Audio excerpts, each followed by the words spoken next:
Olá, hoje a gente vai mergulhar um pouco mais fundo na norma regulamentadora 15, a famosa NR15. Ela que trata, né, das atividades e operações insalubres aqui no Brasil. Isso. A ideia é entender melhor as obrigações principais que as empresas têm para, enfim, estar em dia com essa norma. Vamos focar nos requisitos essenciais, como é que se mede, como se comprova, tudo isso. Exato. E NR15 não é só uma lista, né? Ela define o que é insalubre, estabelece critérios técnicos, limites de tolerância para um monte de coisa, agentes físicos, químicos, biológicos. Certo. E, claro, tem a consequência mais conhecida, que é o adicional de insalubridade. Ele incide sobre o salário mínimo regional e varia, né? 10% para o grau mínimo, 20% para o médio e 40% para o máximo. Isso se as medidas de controle não derem conta do recado, claro. Perfeito. Então vamos começar por um risco físico super comum: o ruído. O que a NR15 exige nesse caso? Bom, para ruído, os anexos 1 e 2 são os que mandam.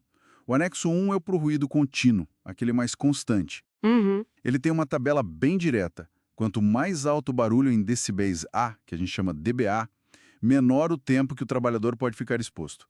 O clássico, né? 85 decibéis A para 8 horas de trabalho. Ah, sim, esse é bem conhecido. Exato. E a medição tem que ser feita com um aparelho específico, o decibelímetro, ajustado no circuito A e resposta lenta, simulando como o ouvido reage, e posicionado pertinho do ouvido do trabalhador. Entendi. Já o anexo 2 é para o ruído de impacto, sabe? Aquela pancada, um barulho bem forte e rápido. Aí tem o limite máximo 130 decibéis linear, que não pode passar de jeito nenhum. E como a empresa prova que está tudo certo? A prova vem com os laudos de medição. Eles têm que ser detalhados, mostrar a metodologia usada, os certificados de que os aparelhos estavam calibrados, tudo direitinho. Se passar dos limites sem proteção adequada, pronto, está caracterizada a insalubridade. Entendido. Essa precisão toda na medição deixa claro que o problema auditivo é sério, né? Acumula com o tempo. E o calor? Como ficam as obrigações? O calor está lá no anexo 3. O foco é em ambiente fechado ou quando tem uma fonte artificial de calor, tipo um forno industrial. Certo. A avaliação não é só medir a temperatura do ar, não. Usa um índice chamado IBUTG. É uma sigla para Índice de Bulbo Úmido Termômetro de Globo. Nossa, nome complexo. É, mas ele basicamente combina a temperatura, a umidade e o calor que irradia das coisas para dar uma medida do estresse térmico real no corpo. Ah, faz sentido. Daí você pega esse valor medido e compara com os limites que estão numa tabela lá no anexo. Esses limites dependem do esforço físico que a atividade exige, se é leve, moderado, pesado. E a comprovação também é laudo? Também, um laudo técnico detalhado tem que explicar como foi feita a medição seguindo a norma técnica específica do Fundacentro, a NHO 06, e, claro, apresentar os certificados de calibração dos medidores de IBU-TG, analisar os resultados e concluir se tem ou não insalubridade. Se tiver, para o calor, é grau médio. Falando em condições mais, digamos, extremas, o anexo 6 trata de trabalho sob pressão. Mergulho, túneis, isso parece bem complicado, né?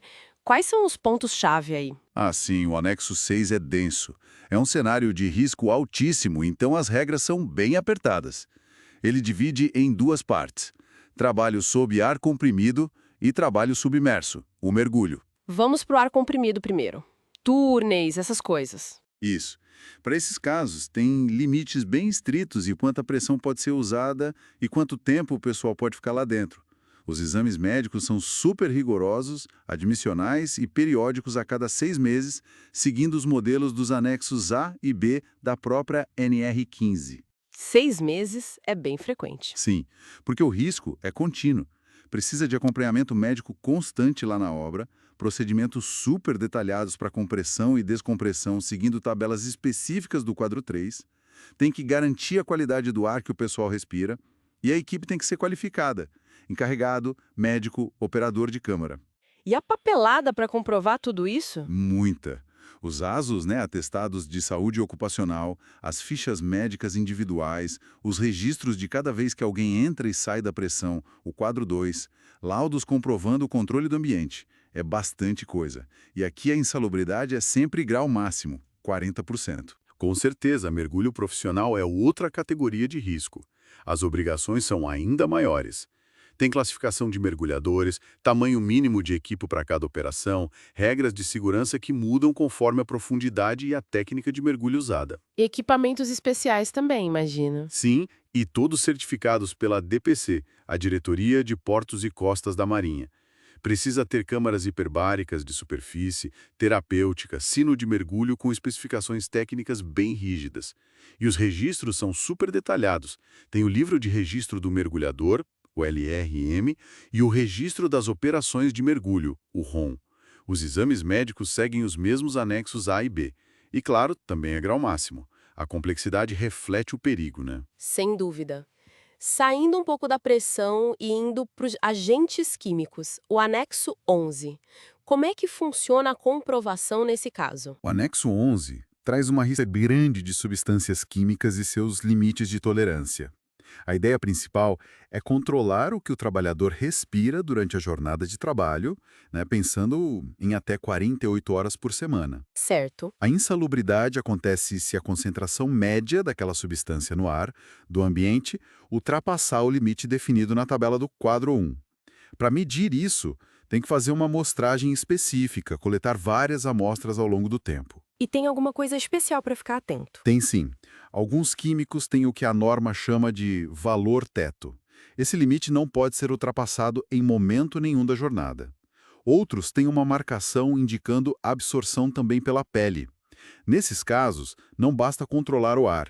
Tem que usar luva, creme, alguma proteção para a pele também. E a prova é laudo de novo. Laudo de novo. Laudo de avaliação quantitativa. Ele tem que detalhar bem como foi feita a amostragem, quais foram os resultados e comparar com os limites da norma, considerando até os fatores de desvio que estão no quadro 2. Tá bom. E para fechar essa parte dos agentes, falando rapidinho de outros riscos, vibração, frio, umidade, radiações, a lógica para comprovar é parecida. Em parte, sim. Para a vibração que está no anexo 8, a variação também é quantitativa. Tem que medir. E aí se segue as normas técnicas da Fundacentro, as NHOs, uma para mãos e braços, outra para o corpo inteiro. Precisa de laudo técnico detalhado. Ok. Já para frio, anexo 9, umidade, anexo 10 e radiações não ionizantes, tipo micro-ondas, ultravioleta, laser, anexo 7, a coisa muda um pouco. Geralmente, a caracterização da insalubridade não vem de uma medição com limite numérico, mas de um laudo de inspeção no local de trabalho. Uma inspeção. Como assim? O profissional habilitado vai lá, observa as condições e se constatar que existe a exposição prejudicial, tipo trabalhar encharcado o tempo todo sem proteção adequada para a umidade, ele caracteriza no laudo. Radiação ionizante, anexo 5, é um caso mais específico ainda. A NR15 basicamente manda seguir as normas da CNN, a Comissão Nacional de Energia Nuclear. Entendi. Então, para a gente resumir as obrigações gerais das empresas com a NR15, o que seria o essencial? Olha, acho que dá para resumir em alguns passos-chave. Primeiro, identificar quais agentes da NR15 existem lá no ambiente de trabalho. Mapear os riscos. Certo. O primeiro passo é saber o que tem lá. Umidade.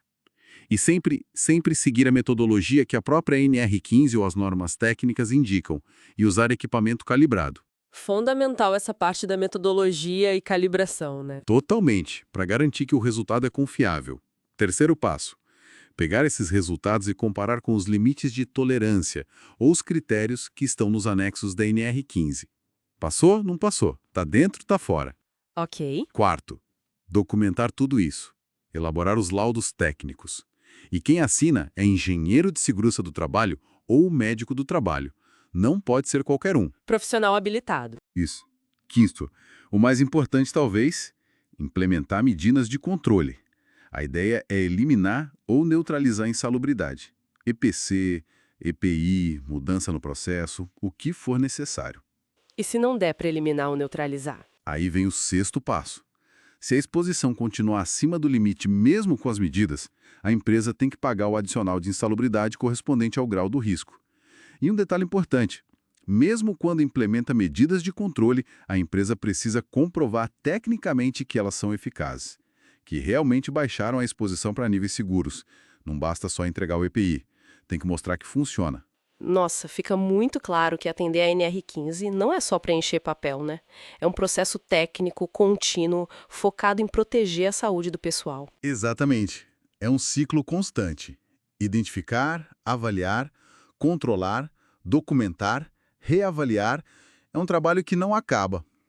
E o interessante, né, é que mesmo a norma sendo tão técnica, com limites numéricos e tudo, a forma como cada pessoa, cada trabalhador percebe aquele risco do dia a dia pode ser bem diferente do que está no laudo.